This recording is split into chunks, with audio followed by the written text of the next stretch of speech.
ma présentation, vous le voyez, donc, va s'articuler autour d'une brève introduction. Nous allons revenir un peu sur les enjeux objectifs, les résultats dus aux négociations, les prochaines étapes et peut-être avoir des éléments de discussion concernant la ZLECAf et la logistique. Comme introduction, les négociations de la ZLECAf ont été lancées en 2015 à Johannesburg. Et un accord a été signé le 21 mars 2018 à Kigali et qui est entré en vigueur le 30 mai 2019 après dépôt du 22e instrument de ratification. Ça, c'est le volet juridique.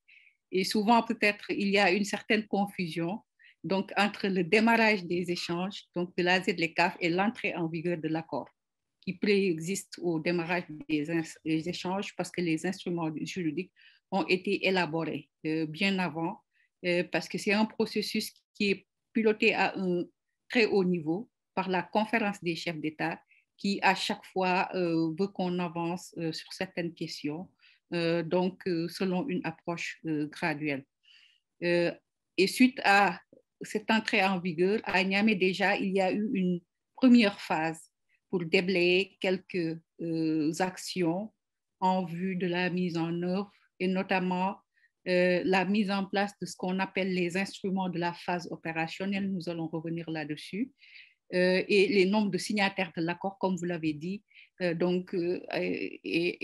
augmenté à 54 hectares sur les 55. Mais ça, c'est les signataires. Le processus de ratification, quand même, est toujours ouvert. Et à ce jour, d'après les derniers éléments qu'on a, c'est 35 États qui ont ratifié, donc qui sont susceptibles de répondre de leur engagement dans le cadre de la ZLECAf. Et donc, on attend un nombre encore supplémentaire de ratifications d'ici les prochains mois. Le démarrage effectif, c'est ça qui a été lancé en janvier 2002, suite à l'adoption d'instruments importants, les offres tarifaires. Donc, c'est un peu les documents dans lesquels on consigne les règles d'accès au marché pour les produits et les services, et suite également à l'adoption des règles d'origine de la ZLECAf. Donc, et le démarrage se fait sur cette base, quoique il y a également des questions qui sont toujours en suspens. Pour le processus, nous avons le tableau le retrace, ce que vous avez, les dates clés que nous allons partager, de 2015 à 2020 avec la 13e session extraordinaire de l'Union africaine, qui portait exclusivement sur le démarrage des échanges de la ZLECAf. C'est dire l'importance qu'accordent nos chefs d'État qui ont tenu en l'espace de 53 sommets extraordinaires, rien que sur la zone de libre-échange continentale africaine. La portée de la ZLECAf, que couvre la ZLECAf? La ZLECAf couvre les domaines classiques de commerce, marchandises et les services, les thèmes de la phase 1 qui sont toujours en finalisation. La phase 2, elle va porter sur les questions d'investissement, de concurrence, de propriété intellectuelle. Dans le jargon de commerce international, on parle des questions liées au commerce. Et le commerce électronique, va consister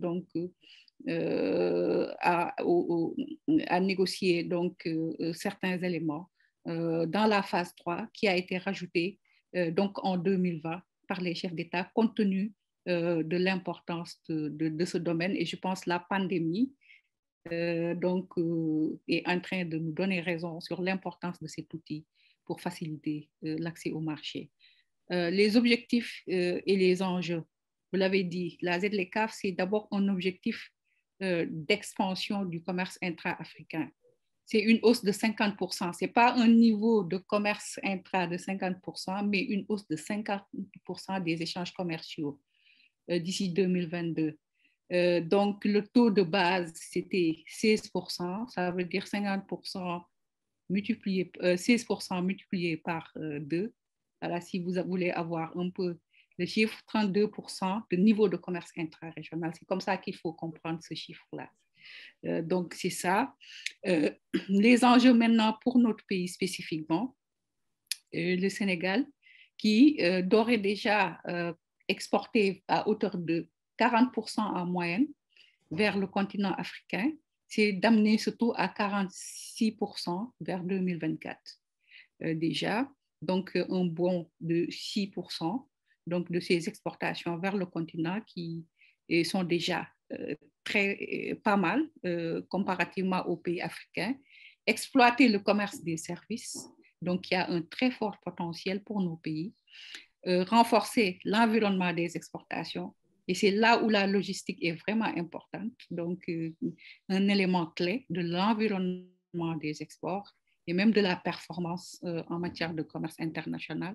Et enfin, favoriser tout simplement les conditions d'un développement économique durable et inclusif parce que c'est un objectif qui va au-delà du simple commerce.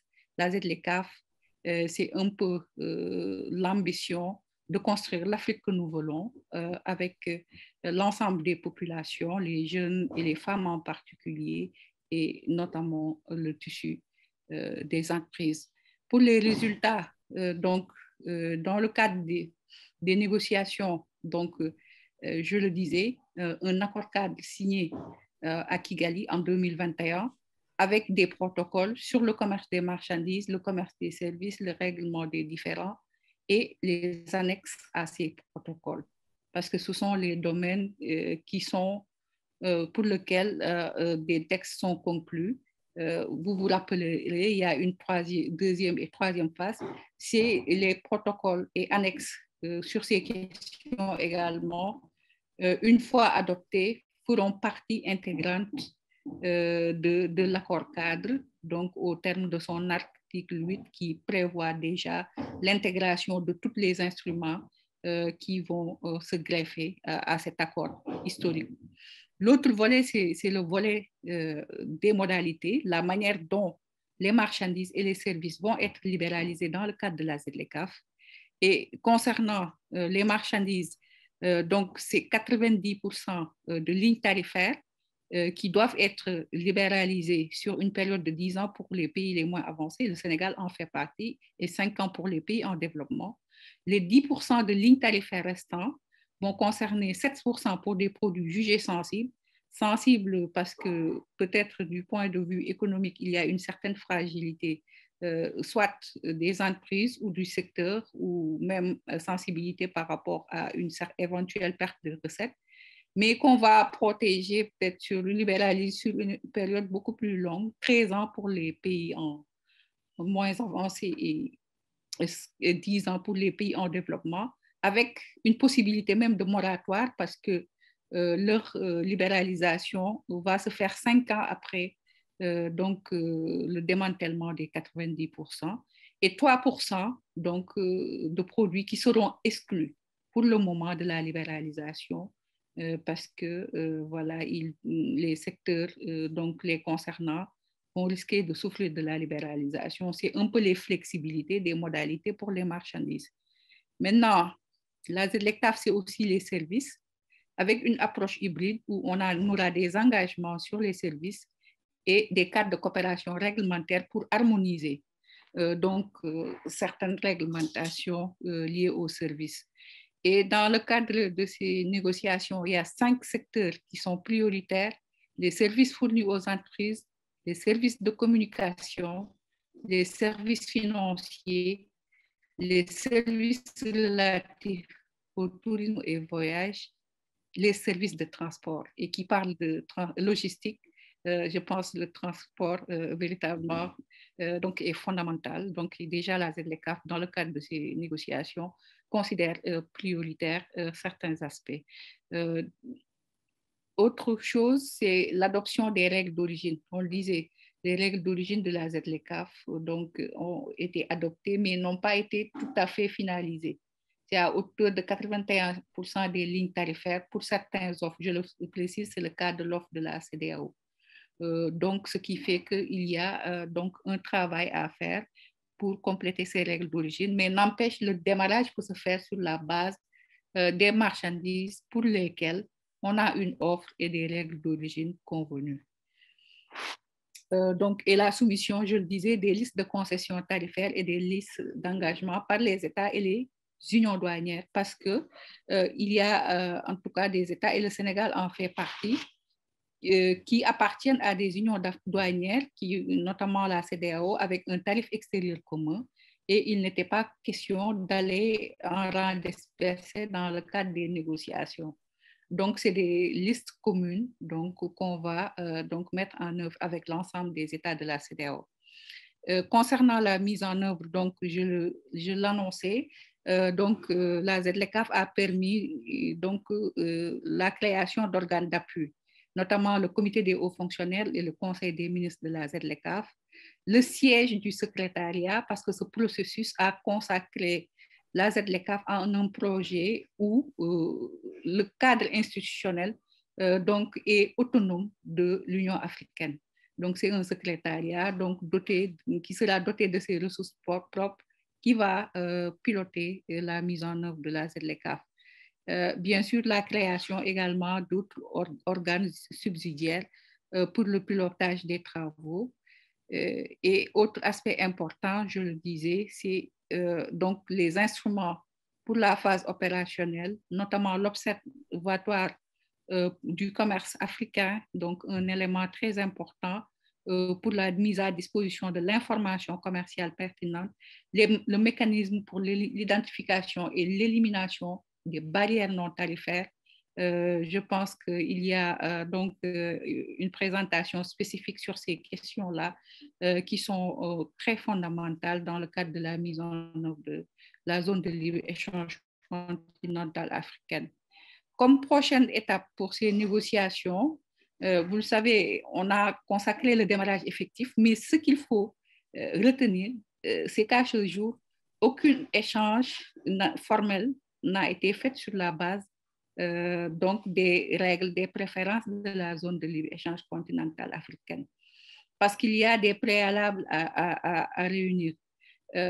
Il faut déjà un niveau de ratification satisfaisant, notamment pour les États qui font partie de la même union douanière. C'est le cas de la CEDEAO. Parmi les 15 États, 12 ont déjà ratifié, mais il reste 3 États qui ne sont pas pour le moment concernés juridiquement par les engagements de la ZLECAf. Donc, il nous faudra résoudre comment y aller ensemble parce qu'on a une liste de concessions communes. Donc, ça, c'est un élément fondamental. L'autre, c'est les règles d'origine, je le disais, donc, qui n'ont pas été achevées. Et il s'agit de s'assurer que pour chaque marchandise, il y a des règles d'origine qui ont déjà été convenues. Et l'autre, c'est la réciprocité. Si une région ou un État est prêt alors qu'un autre n'est pas prêt, donc l'échange de marchandises ne peut pas se faire. Donc, raison pour laquelle il y a un programme de travail sur une période de 6 mois que les chefs d'État et de gouvernement ont instruit le secrétariat de la ZLECAf de mettre en place pour conclure les questions en suspens sur les marchandises, les règles d'origine, pour permettre l'effectivité de la zone de libre-échange continentale africaine. Concernant les services, je le disais, il y a 5 secteurs prioritaires qui sont concernés pour le moment par les négociations, mais ceux qui connaissent les services savent que d'après la nomenclature internationale, c'est 12 secteurs. Donc, il y a 7 autres secteurs sur lesquels les chefs d'État ont demandé quand même qu'on engage les négociations d'ici le 31 décembre 2021 en mettant l'accent sur les services d'éducation et de santé, surtout dans un contexte de prévalence de la COVID-19. Et enfin, pour les prochaines étapes, les négociations de la seconde et de la troisième phase qui sont lancées, mais pour lesquelles on devrait faire des travaux d'ici la fin de l'année. Les autres étapes, c'est la poursuite de la mise en place des organes de mise en œuvre de la ZLECAf et des instruments d'opérationnalisation de la mise en œuvre que j'ai cités tantôt. Donc, la ZLECAf, brièvement et logistique, peut-être pour conclure. Déjà, qui parle donc de logistique, parle de facilitation du commerce. Et la ZLECAf a déjà conclu des annexes sur la facilitation du commerce, notamment sur les questions de transport, de transit et de coopération douanière. Et c'est des instruments qui doivent servir justement à améliorer les procédures de commerce international. Concernant les services, je le disais, les services de transport font partie des services prioritaires. Les instruments de la mise en œuvre de la ZLECAf également prévoient la mise en place d'une plateforme de paiement et de règlement des services numériques. Donc ça pour pallier donc aux innombrables problèmes de convertibilité de nos monnaies et surtout des coûts justement de facturation des services financiers, l'observatoire sur le commerce, le mécanisme sur les barrières non tarifaires, autant d'instruments qui pourraient améliorer la chaîne logistique.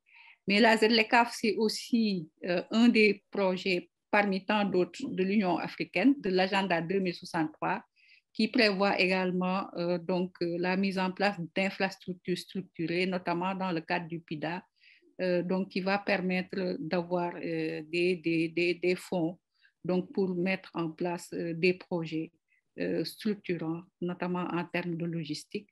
Enfin, le Sénégal, concernant le Sénégal, nous avons adopté en février 2020 la stratégie nationale ZLECAf, la SNZLECAF, dont l'axe 3 porte sur le renforcement de la compétitivité des entreprises.